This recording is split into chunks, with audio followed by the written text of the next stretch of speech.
Ladies and gentlemen, Doc Rivers has spoken.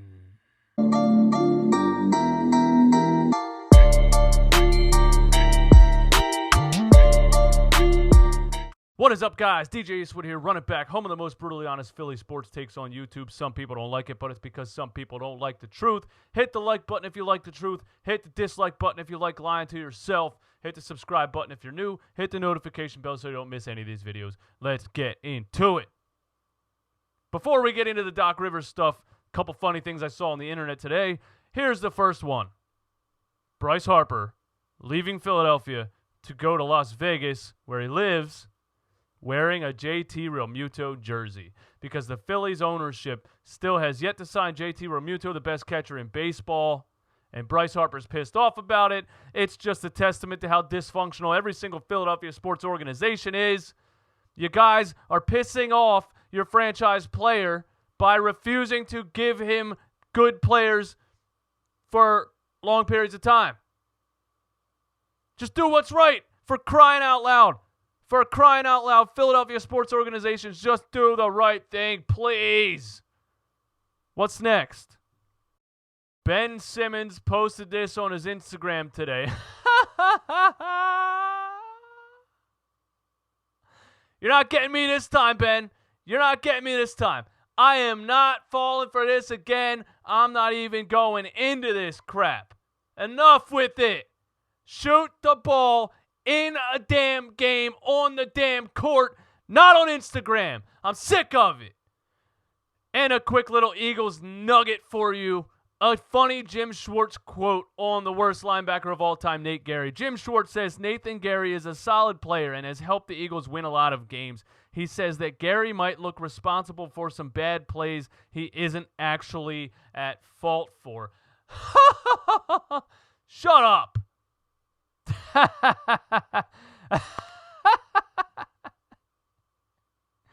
This play was actually executed perfectly. Nate Gary was supposed to turn around and take his eyes off the quarterback and aimlessly look downfield. That was Jim Schwartz's play call. Somebody said that's why they're called linebackers. They're supposed to turn their back to the quarterback. All right, let's move on, man.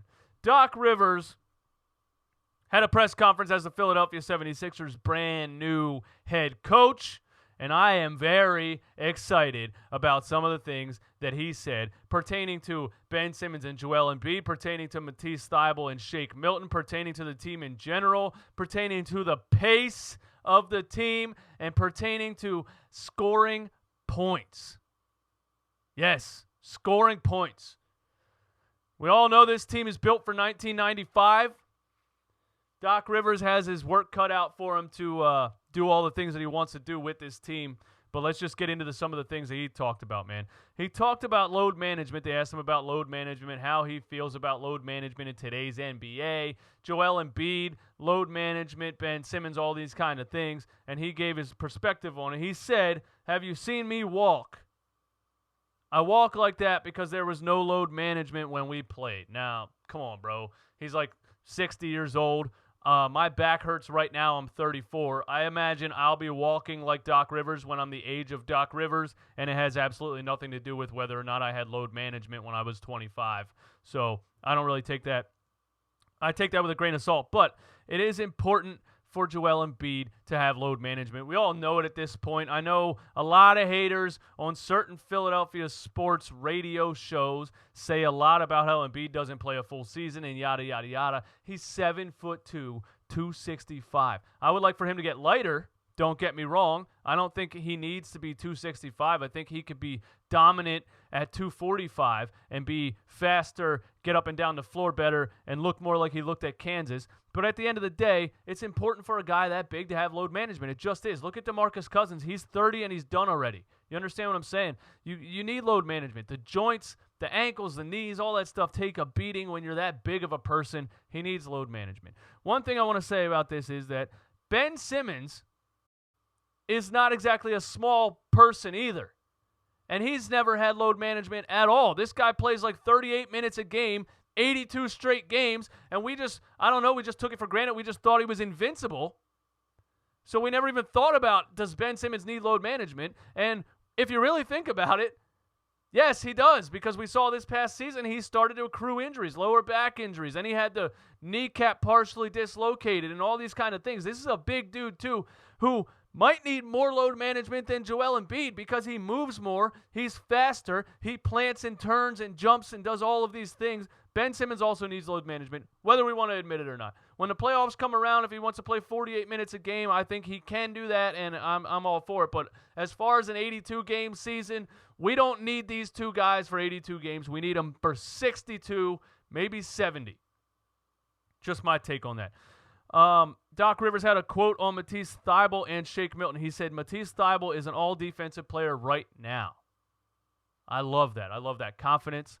I love that just outlook on Matisse Thybulle. I think Matisse Thybulle is an all-defensive player. His offensive game needs a ton of work. We all know that. But if you put the right players around him, he can slowly grow into that, and I think that's what Doc Rivers is alluding to here.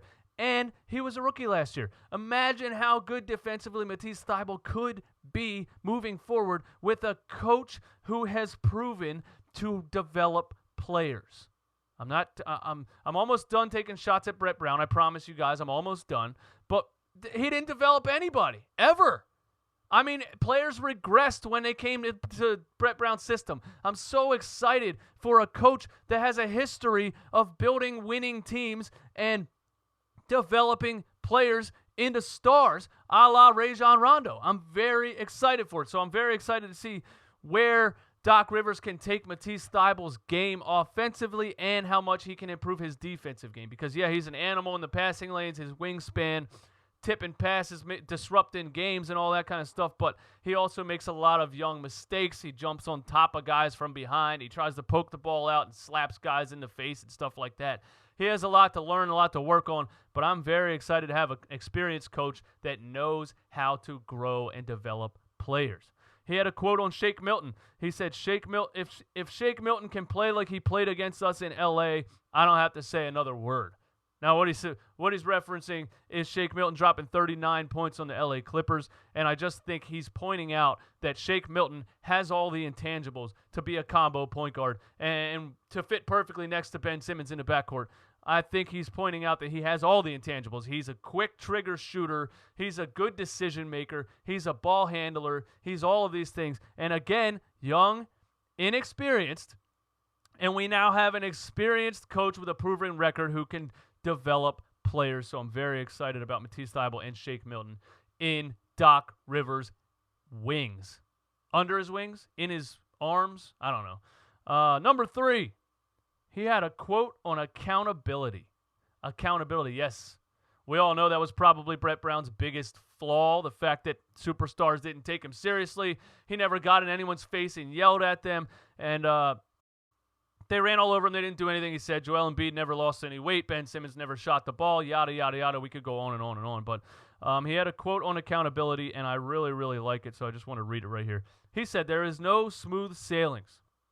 People assume in 2008, with the Celtics, just like guided through. That didn't happen. Conflicts happened. You deal with it. Whatever it takes is worth it, is the answer to get through it. You have to get through it. You have to meet it head on.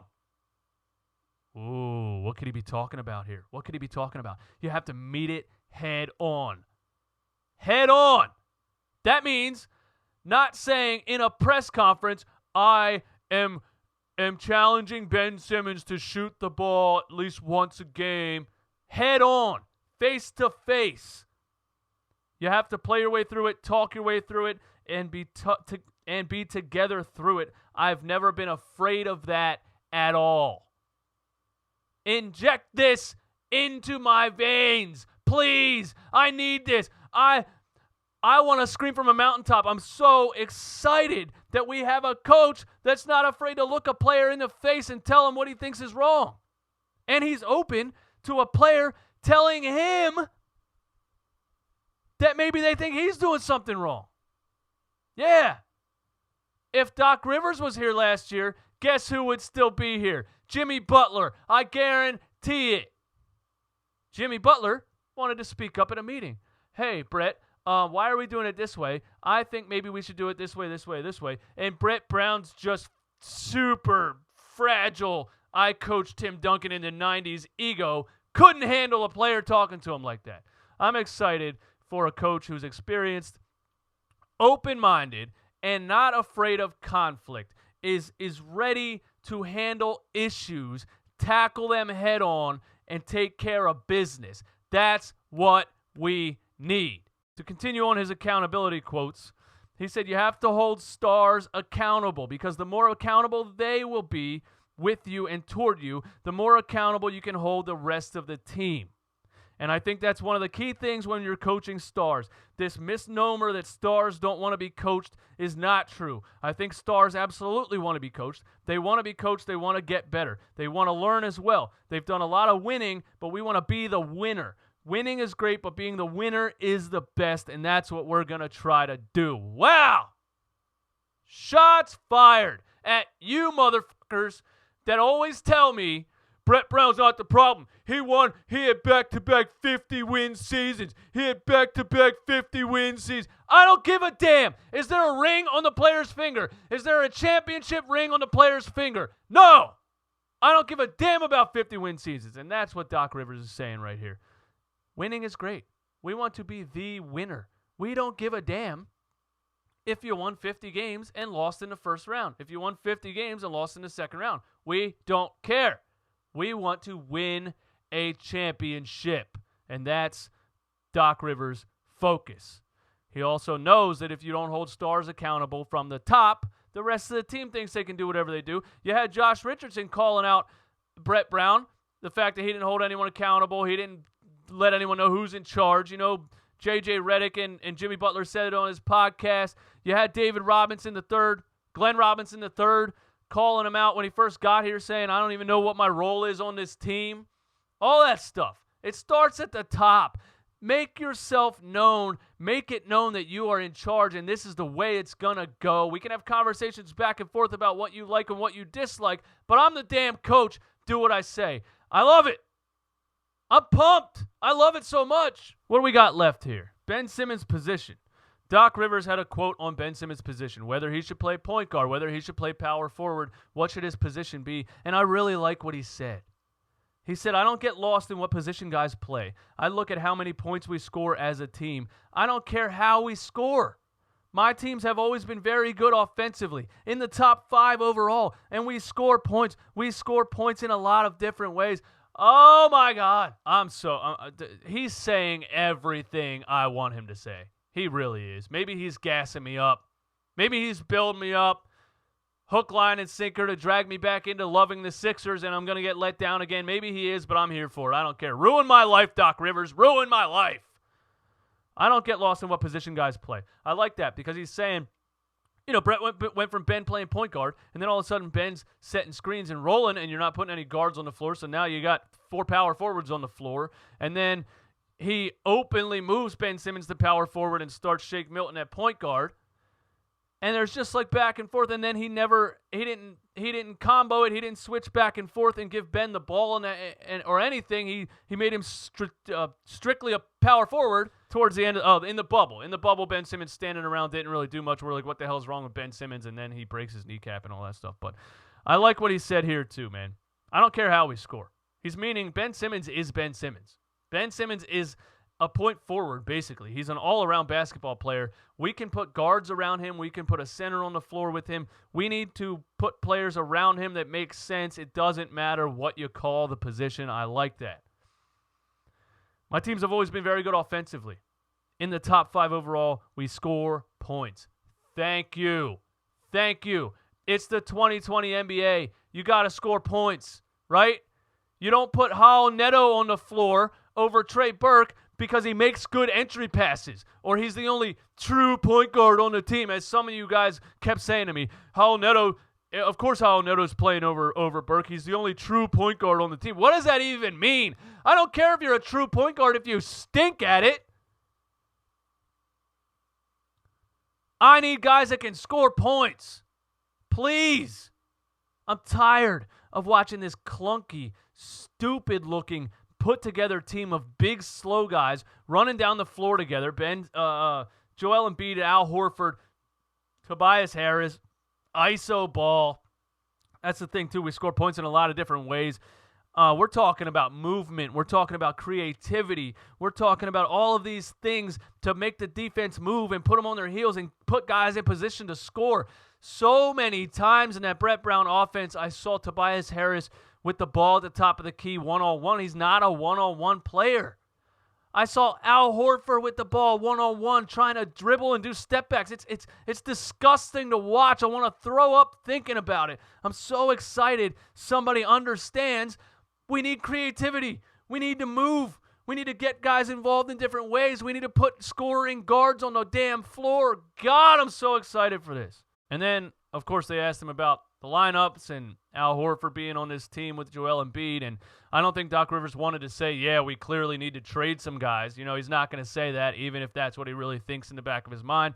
So he said, I think you have to be who you are. I think the mistake a lot of teams made is everyone wanted to be Golden State, but no one could shoot like Golden State. I love that. I've said that so many times. I said it on this podcast. I love that quote. When Golden State was dominating, taking over, everybody tried to do it. It's a three-point shooting league. We gotta bomb threes. D'Antoni and the Rockets. We gotta shoot as many threes as we possibly can. I'm sorry to break it to you, Mike. You don't have Steph Curry, Klay Thompson, and Kevin Durant all on the same team. Nobody can be that. Nobody's ever gonna be that. You saw the Toronto Raptors win a championship with Marc Gasol on the floor, with Pascal Siakam on the floor, with Serge Ibaka on the floor. Those are big guys. It can work. You're not the Golden State Warriors. You're never going to be the Golden State Warriors, so don't try it. Be who you are. I love that. This team has great size, great athleticism, great multi-positional players. I disagree with that completely. I don't know a single great multi-positional player on this team besides Ben Simmons. So I think that is new. I think that's the new way. I think what I do like, again, from afar, is this team has the ability to morph into 3 or 4 different lineups that can create problems for other teams, and that's something we'll definitely do here. I totally agree with that.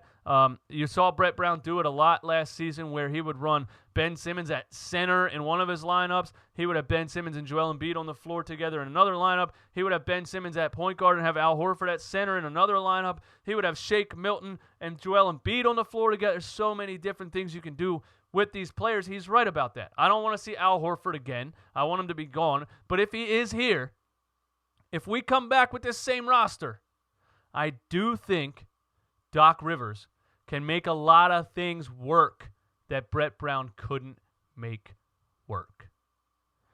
You guys give me all of your thoughts and opinions in the comments. Let me know what you think about Doc Rivers' press conference. Let me know if you're as excited as I am about it. Hit the subscribe button if you're new to the channel. Hit the like button if you like the truth. Hit the dislike button if you like lying to yourself.